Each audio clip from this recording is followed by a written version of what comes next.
మీకు తెలుసా, కరెక్ట్ ఏజ్లో సర్వైకల్ క్యాన్సర్ వ్యాక్సిన్ వేయించుకుంటే 90% మనం సర్వైకల్ క్యాన్సర్ని ప్రివెంట్ చేయొచ్చు. సర్వైకల్ క్యాన్సర్ వ్యాక్సిన్ అనగానే అందరికీ వచ్చే కామన్ డౌట్, ఏ వ్యాక్సిన్ వేయించుకోవాలి అండ్ ఏ ఏజ్లో వేయించుకోవాలి. మనం ఏ వ్యాక్సిన్ వేయించుకోవాలి అని వస్తే మనకి బేసికల్లీ ఇండియాలో 3 టైప్ ఆఫ్ వ్యాక్సిన్స్ అవైలబుల్గా ఉన్నాయి. First Cervarix, second Gardasil 4 and third Gardasil 9. ఇందులో సర్వావాక్ అండ్ గార్డాసిల్ 4 అనేది క్వాడ్రివాలెంట్, అంటే ఇది 4 స్ట్రెయిన్స్ ఆఫ్ హెచ్పివి వైరస్ ని కవర్ చేస్తుంది.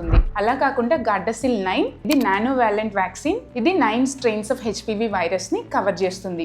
సో ఈ వ్యాక్సిన్స్ ఎంత ఎఫెక్టివ్ అని చూసుకుంటే డెఫినెట్ గా గార్డాసిల్ 9 అనేది గార్డాసిల్ 4 అండ్ సర్వావాక్ కన్నా బెటర్ గా పనిచేస్తుంది.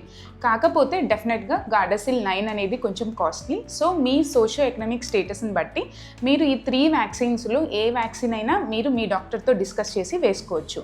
అండ్ సెకండ్, ఏ ఏజ్ లో సర్వైకల్ క్యాన్సర్ వ్యాక్సిన్ తీసుకోవాలి. సో మన రీసెంట్ WHO గైడ్ లైన్స్ ని చూస్తే ప్రతి కిడ్ బిట్వీన్ 9 to 14 ఇయర్స్ మధ్య కంపల్సరీ వ్యాక్సినేషన్ చేయించుకోవాలి.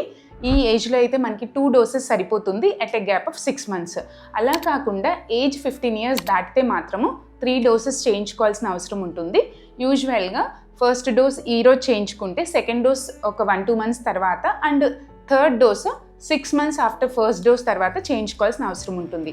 బట్ గుర్తుపెట్టుకోవాల్సింది ఏంటంటే ఎప్పుడైనా ఈ వ్యాక్సిన్ ఎర్లీ ఏజ్లో చేయించుకోవాలి and that to before the marriage చేయించుకుంటే ఇది సర్వైకల్ క్యాన్సర్ని ప్రివెంట్ చేయడానికి చాలా బెటర్గా యూజ్ అవుతుంది. అండ్ ఏదైనా పరిస్థితుల్లో ఈ వ్యాక్సినేషన్ అనేది ఒక 25-26 ఇయర్స్ లోపు మిస్ అయినట్టయితే పర్వాలేదు, మీరు 45 ఇయర్స్ వరకు చేసుకోవచ్చు. కాకపోతే లేట్గా వ్యాక్సినేషన్ చేయించుకుంటే కొంచెం వ్యాక్సిన్ ఎఫికసీ అనేది తగ్గుతుంది. సో వ్యాక్సిన్తో పాటు మీరు రొటీన్గా మీ ప్యాప్స్మియర్స్ అనేవి చేయించుకుంటూ ఉండాలి.